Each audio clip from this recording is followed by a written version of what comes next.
Hi friends, welcome to my dreams world. మన విశిష్ట కనపడటం లేదు అని కంగారు పడి వీర విక్రమ్ ఇంటి వైపు వెళ్ళాడు. ఒకవేళ ఈ సిద్ధు ఇంకా ఆయన కలిసి నాటకం ఆడుతున్నారేమో అని డౌట్ వచ్చింది తనకి. వెళ్తున్నంతసేపు విశిష్టకి కాల్ చేస్తూనే ఉన్నాడు. స్విచ్ ఆఫ్ అనే వస్తోంది. అసహనం పెరిగిపోతోంది. కారు చాలా స్పీడ్గా డ్రైవ్ చేసుకుంటూ విక్రమ్ అంకుల్ ఇంటి గేట్ని దడేలన గుద్దేసి లోపలికి వెళ్ళాడు. ఆ సౌండ్కి ఇంట్లో పూజ గదిలో ఉన్న జాను, హాల్లో పేపర్ చదువుతున్న తాతయ్య, వీరా గురించి దిగులుగా ఆలోచిస్తున్న సురేంద్ర అంకుల్, ముందు రోజు కొన్న కొత్త చీరలు చూసుకుంటూ మురిసిపోతున్న మన ఆడలేడి ఔరతులు, ల్యాపిలో వర్క్ చేసుకుంటున్న సిద్ధు బావ ఒక్కసారిగా దడుచుకొని బయటకు వచ్చారు. వీరా కారుని ఏకంగా ఇంటి ఎంట్రన్స్ వరకు తెచ్చేసరికి తనని చూసి అందరూ షాక్ అయ్యారు. వీరా కారు దిగి జాన్ అని అరిచాడు పెద్దగా. ఎవరికీ అర్థం కాలేదు. సిద్ధు వెంటనే అన్నయ్య అంటూ హక్ చేసుకోబోయాడు. వీర తనని చేత్తో ఆపి జాన్ని పిలు ముందు అన్నాడు. అంతలో సురేంద్ర తను ఇక్కడ ఉంటేగా పిలవడానికి అన్నాడు వీర వైపు ఆశ్చర్యంగా చూస్తూ. వీర అసలు సురేంద్ర వైపు కూడా చూడకుండా సిద్ధు వైపు చూసి నిజమేనా అని అడిగాడు. సిద్ధు ఆన్సర్ ఇచ్చేలోపు సుచిత్ర అందుకుని, ఒకసారి చెప్తే అర్థం కాదా, నువ్వు ఏదో అని ఉంటావు, పాపం మా బంగారం మనసు బాధపడి ఎక్కడికో వెళ్ళుంటుంది అన్నది కోపంగా. సిద్ధు, సురేంద్ర సుచిత్ర వైపు సీరియస్గా చూశారు. తాతయ్య వెంటనే సుచి నువ్వు ముందు లోపలికి వెళ్ళు అన్నాడు సీరియస్గా. నా మేనకోడలి సంగతి తేలకుండా నేనెక్కడికి వెళ్ళను అన్నది. అసలు ఏం జరిగింది వీరా అని అడిగాడు సురేంద్ర కంగారుగా. మీ అందరిని చూడటానికి బయలుదేరింది, నేనే దింపి మరీ వెళ్ళాను. కాల్ చేస్తే స్విచ్ ఆఫ్ వస్తోంది. తర్వాత వీడికి ఫోన్ చేస్తే రాలేదన్నాడు అంటూ సిద్ధు వైపు చూశాడు. అదేంటి, ఇంటి ముందు దింపిన పిల్ల ఇంట్లోకి రాకుండా ఎక్కడికి వెళ్తుంది అని అడిగాడు ఆశ్చర్యంగా. గౌతమి అప్పటికే ఏడ్చేస్తూ అయ్యో ఇప్పుడు ఎలా అన్నది. అంతలో సుచిత్ర నువ్వు అబద్ధం చెప్తున్నావు, ఇంటి ముందు దింపావా అసలు అని అడిగింది కోపంగా. వీర అసలు సుచిత్ర వైపు కానీ సురేంద్ర వైపు కానీ చూడటం లేదు. మామ్ నువ్వు ఆగు, తను అసలే విశిష్ట కనపడటం లేదని టెన్షన్లో ఉంటే అని వీరాతో, నువ్వు చెప్పన్నయ్యా విశిష్టని ఎక్కడి వరకు డ్రాప్ చేశావు అని అడిగాడు కంగారుగా. సురేంద్రకి అనుమానం మొదలైంది. ఏంటి వీడు అన్నయ్య అంటున్నాడు అంటే వీడికి కూడా నిజం అనుకుంటూ సిద్ధు వైపు చూశాడు ఆశ్చర్యంగా. వీర ఏం మాట్లాడకుండా కారెక్కాడు. ఏయ్ ఆగు, విశిష్టని ఏం చేశావు అనేసింది సుచిత్ర. అంతే, వీరాకి చిర్రెత్తుకొచ్చింది. సురేంద్ర వైపు కోపంగా చూసి కారు స్టార్ట్ చేసుకుని వెళ్ళిపోయాడు. సురేంద్ర, సిద్ధు ఇద్దరూ మళ్ళీ సుచిత్ర వైపు కోపంగా చూశారు. వీర కారు ఫాస్ట్గా వెళ్ళిపోతుంటే సిద్ధు కంగారుగా లోపలికి వెళ్ళి కారు కీస్ తెచ్చాడు. నేను వస్తా అంటూ తన వెనకే వచ్చాడు సురేంద్ర.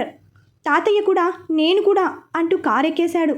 అయ్యో విసి ఎక్కడ ఉన్నావు అంటూ గౌతమి ఏడుస్తుంటే, ఊరుకోవదినా తనకి ఏం కాదు అన్నది సుచిత్ర.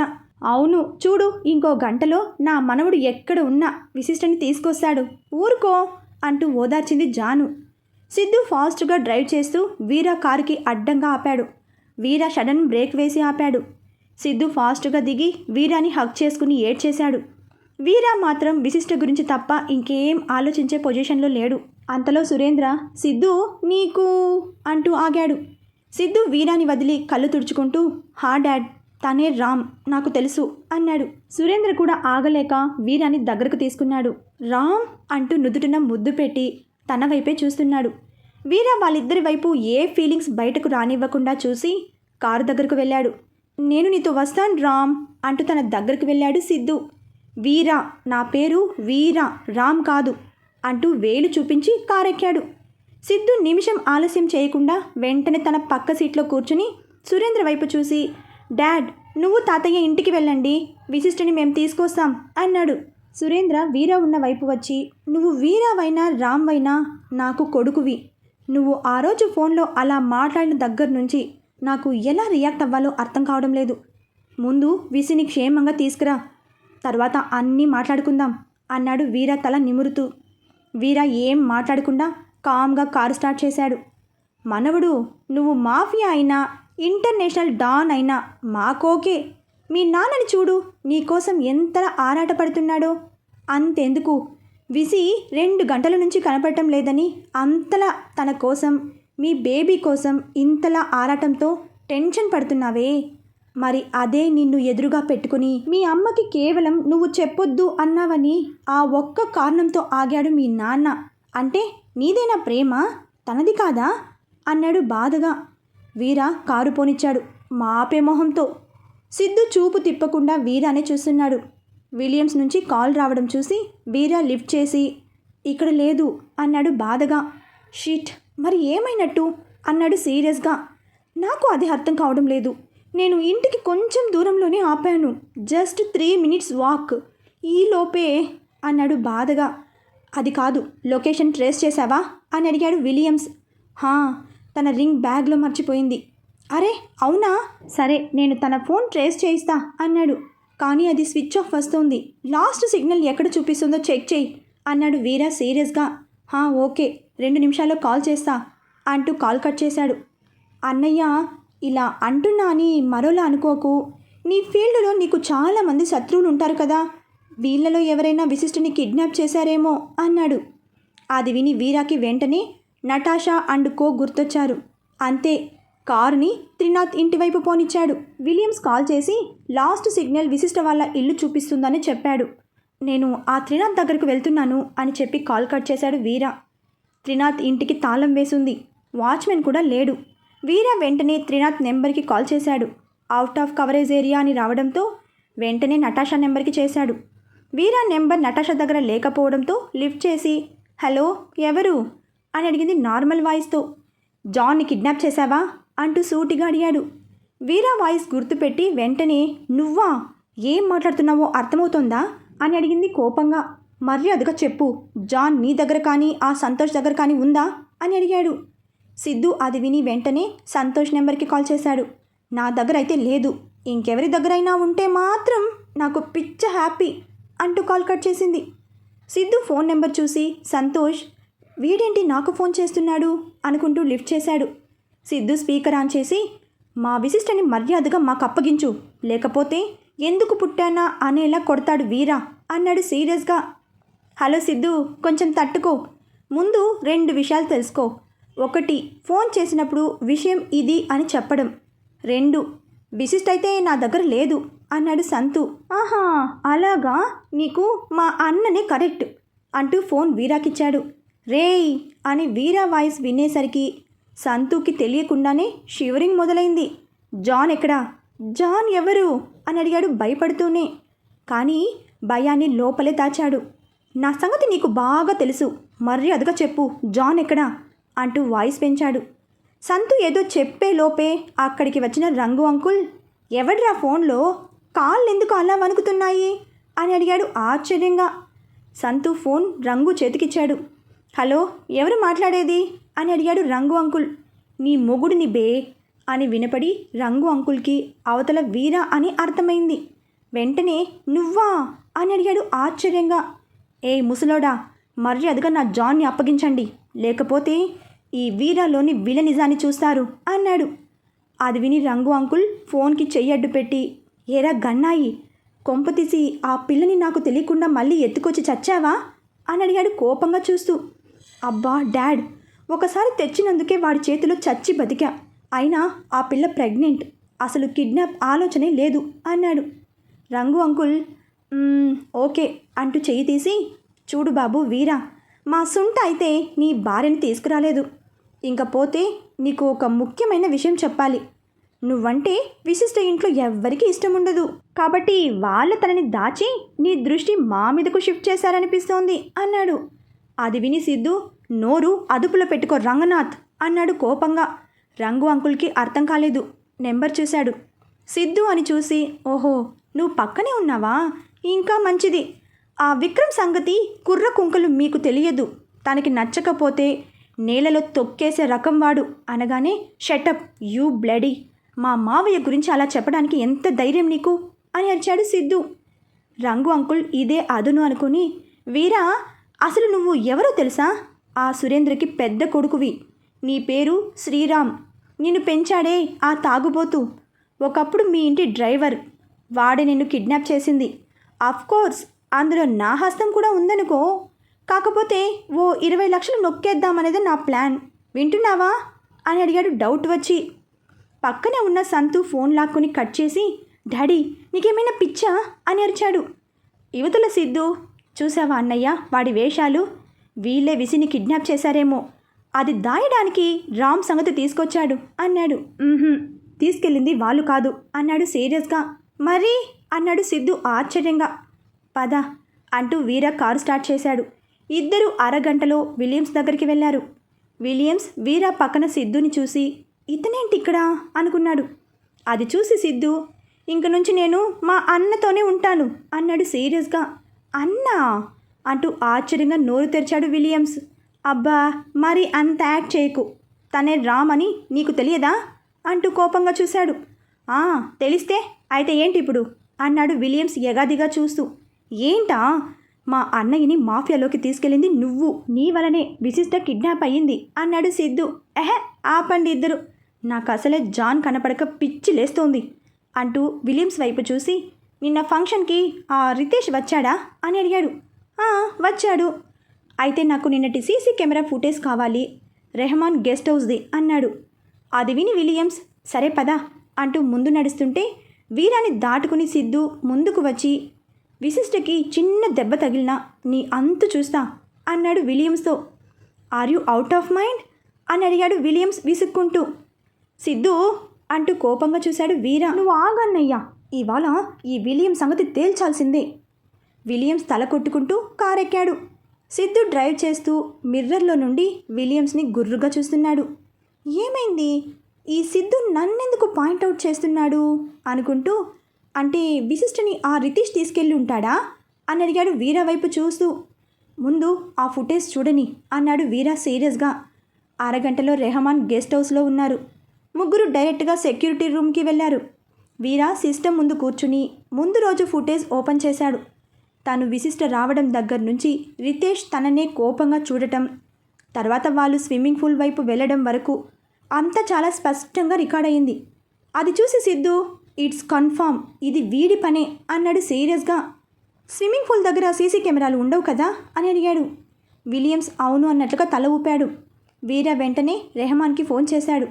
రెహమాన్ లిఫ్ట్ చేస్తూనే, విశిష్ట ఎక్కడుందో తెలిసిందా షేర్ అని అడిగాడు కంగారుగా. లేదు, నువ్వెక్కడ ఉన్నావు?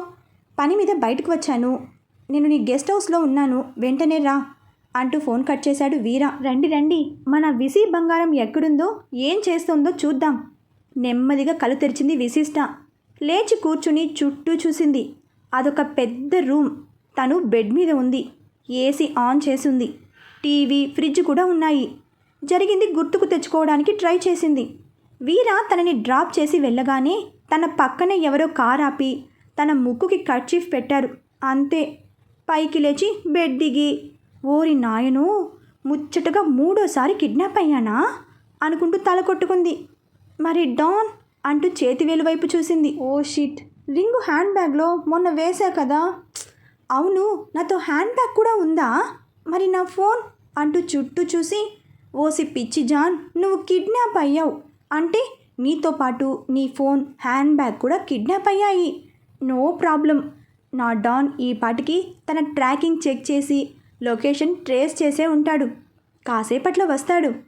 అబ్బా ఆకులు వేస్తోంది అని ఫ్రిడ్జ్ చూసి, ఏంటో కిడ్నాపర్స్లో మంచి వాళ్ళు అయి ఉంటారు, అన్ని అరేంజ్మెంట్స్ బాగానే చేశారు అనుకుంటూ ఫ్రిడ్జ్ ఓపెన్ చేసింది. మొత్తం ఫ్రూట్స్, ఐస్ క్రీమ్స్. వావ్ అనుకుంటూ ఫ్రూట్స్ తీసుకుని తినడం స్టార్ట్ చేసింది. ఇక్కడ రెహమాన్ రాగానే విలియమ్స్ జరిగింది చెప్పాడు. అది విని రెహమాన్, రితేషా అని షాక్ అయ్యాడు. అంతలో సిద్ధు, మరి అంత యాక్ట్ చేయకులే, ఇవన్నీ మీకు బటర్తో పెట్టిన ఎడ్యుకేషన్ అన్నాడు సీరియస్గా. అవును, నువ్వేంటిక్కడ అని అడిగాడు ఆశ్చర్యంగా రెహమాన్. మా అన్నయ్యతో నేను కాక నువ్వుంటావా అన్నాడు కోపంగా. అన్నయ్యా? ఎవరు అన్నాడు రెహమాన్ విస్తుపోతూ. సిద్ధు రెహమాన్ని, విలియమ్స్ని మార్చి మార్చి చూస్తూ, బాగుందయ్యా మీ యాక్షన్, ఆస్కార్కి 6 అడుగుల దూరం అన్నాడు. అదిగో ఆ మాట అనొద్దు, యాక్షన్ ఏంటి అన్నాడు విలియమ్స్ చిరాగ్గా ఫేస్ పెట్టి. ముందు మా విసి దొరకనివ్వండి, మీ సంగతి చెప్తా అన్నాడు వేలు చూపించి. షూ అనుకుంటూ, ఇప్పుడేంటి షేర్, రితేష్ని పిలవాలనా అని అడిగాడు రెహమాన్. వద్దు, తను ఉండే చోటుకి మనమే కామ్గా వెళ్దాం అన్నాడు సీరియస్గా. నలుగురు రితేష్ ఇంటి వైపు బయలుదేరారు. దారిలో సిగ్నల్ దగ్గర కార్ ఆగింది. కొంచెం దూరంలో కాళీ త్రినాథ్తో నవ్వుతూ ఏదో చెప్తున్నాడు. వాళ్ళకి కొంచెం దూరంలో నటాషా ఫోన్ మాట్లాడుతోంది. వీరా చూసేశాడు కాళీని. పక్కనే విలన్ గ్యాంగ్ని చూసిన వీరా ముందు షాక్ అయ్యాడు. వీడేంటి వీళ్లతో అనుకున్నాడు ఆశ్చర్యంగా. గ్రీన్ సిగ్నల్ పడటంతో కారు ముందు కదిలింది. కాళీకి ఫోన్ చేశాడు వీరా.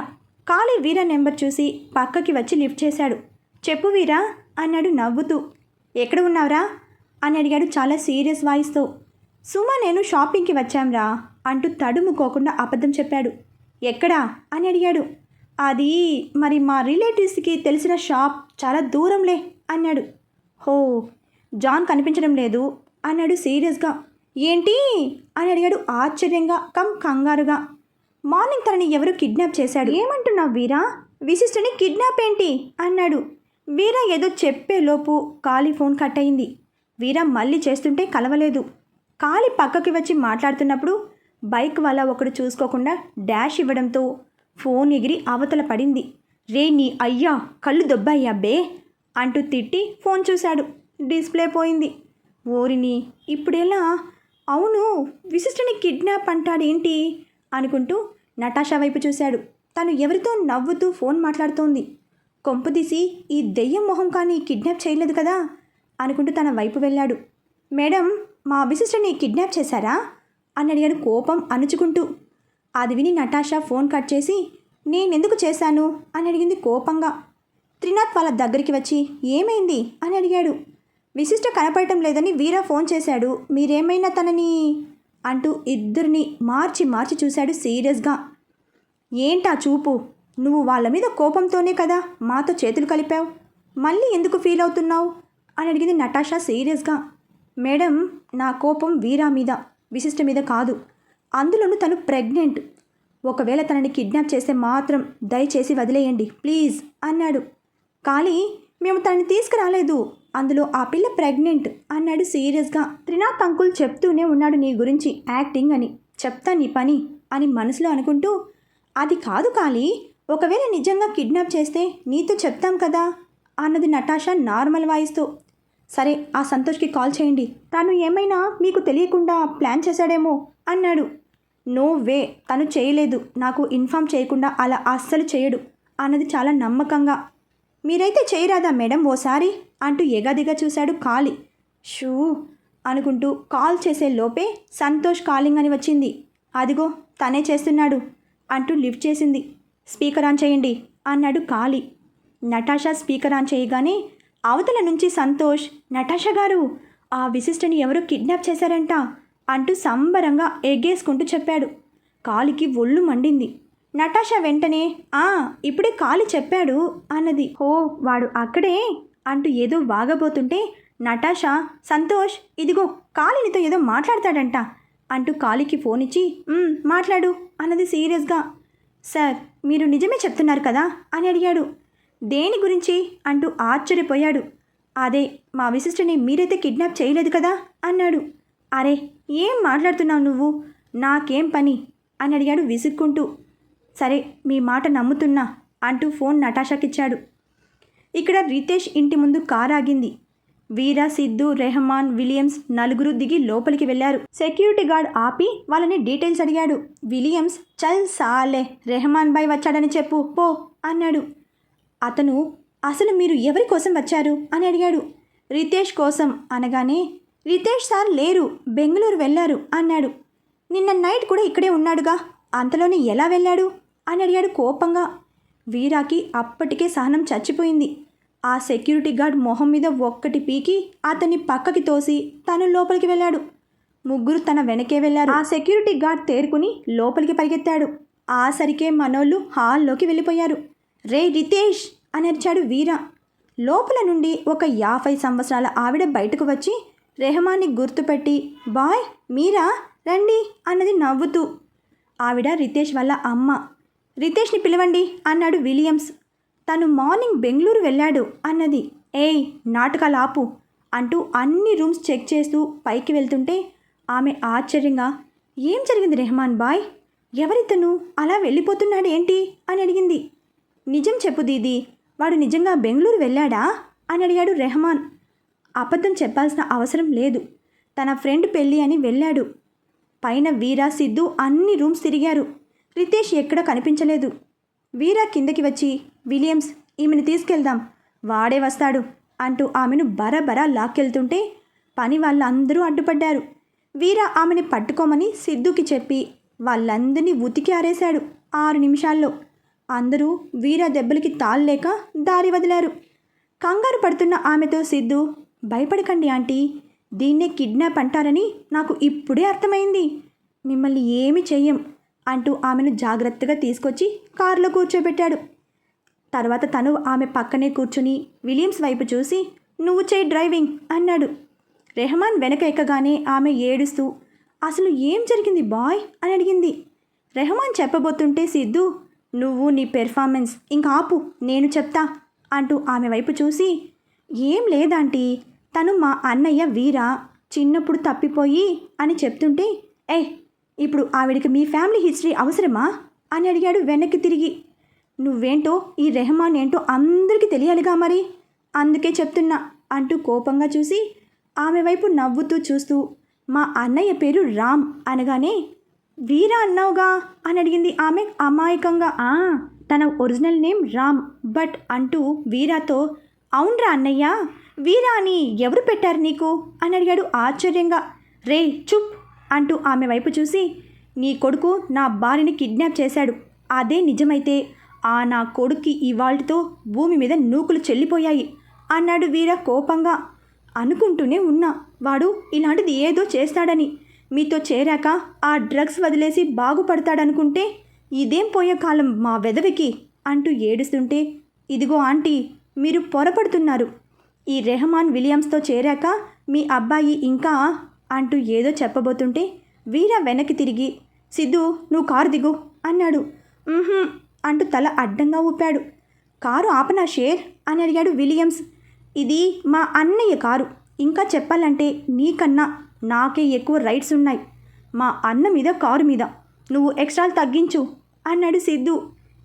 కంట్రోల్ యువర్ టంగ్ అన్నాడు Williams. Control your action also అన్నాడు సిద్ధు. సిద్ధు అంటూ కోపంగా చూసి, రెహమాన్, ఆవిడని కిడ్నాప్ చేశామని ఆ రితేష్ గాడికి ఫోన్ చేయి అన్నాడు వీరా. రెహమాన్ తన ఫోన్లో నుండి రితేష్కి కాల్ చేశాడు. రింగ్ అవుతోంది, లిఫ్ట్ చేయడం లేదు. ఆవిడికి అంతా అయోమయంగా ఉంది. సిద్ధు టైం చూశాడు. మధ్యాహ్నం 1:30 అయ్యింది. ఆంటీ, లంచ్ చేశారా అని అడిగాడు. సిద్ధు, నీకు అసలు మీ వదిన కనిపించడం లేదనే బాధ కొంచెం కూడా లేదనుకుంటా. ఒక పక్క మీ అన్న అంటూనే తను బాధపడుతుంటే నువ్వు మాత్రం ఏ టెన్షన్ లేకుండా ఏదేదో మాట్లాడుతున్నావు అన్నాడు సీరియస్గా. ఎవరి వల్ల? మీ వల్ల కదా ఇదంతా. అయినా మా విసిని వీళ్ళ అబ్బాయి కిడ్నాప్ చేశాడని కన్ఫామ్ అయింది కదా, టెన్షన్ దేనికి అన్నాడు. రెహమాన్ ఎన్నిసార్లు చేసినా రితేష్ లిఫ్ట్ చేయలేదు. ఇక్కడ మన విశిష్ట వాల్ క్లాక్ చూసి పొట్ట పట్టుకుని, లంచ్ టైం అయిపోయింది, ఆకలేస్తోంది, నా డాన్ ఏంటి ఇంకా రాలేదు, అసలు ఎవరు నన్ను కిడ్నాప్ చేసింది అనుకుంటూ తన రూమ్ ఉన్న విండో దగ్గరకు వచ్చింది. ఈ విండో తప్ప ఏమీ లేదే అనుకుంటూ దాని డోర్ ఓపెన్ చేస్తుంటే రూమ్ డోర్ ఓపెన్ అవుతున్న సౌండ్ వచ్చింది. అంతే, విశిష్ట బాత్రూంలోకి వెళ్ళి డోర్ దగ్గరకు వేసి తొంగి చూస్తోంది. ఒక ఆడలేడీ బుర్కాలో వచ్చింది, చేతిలో ఫుడ్తో. తను వెనక ఇంకో అమ్మాయి కూడా బుర్కాతోనే. విశిష్ట నోట్లో వేలు పెట్టుకుని, ఎవరు వీళ్ళు అంటూ ఆలోచిస్తుంటే వాళ్ళు ఓ 2 ప్లేట్స్ ఫుడ్ అక్కడ పెట్టి టీవీ ఆన్ చేసి పాటలు పెట్టి వెళ్ళిపోయారు.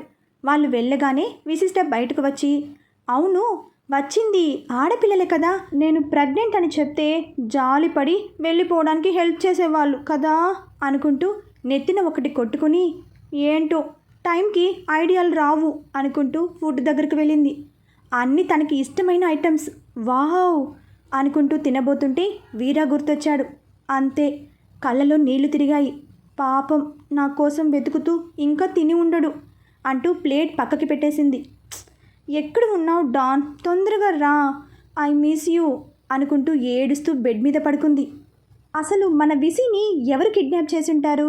గెస్ చేస్తే కమెంట్ చేయండి. బాయ్ ఫ్రెండ్స్, మరొక భాగంతో కలుసుకుందాం.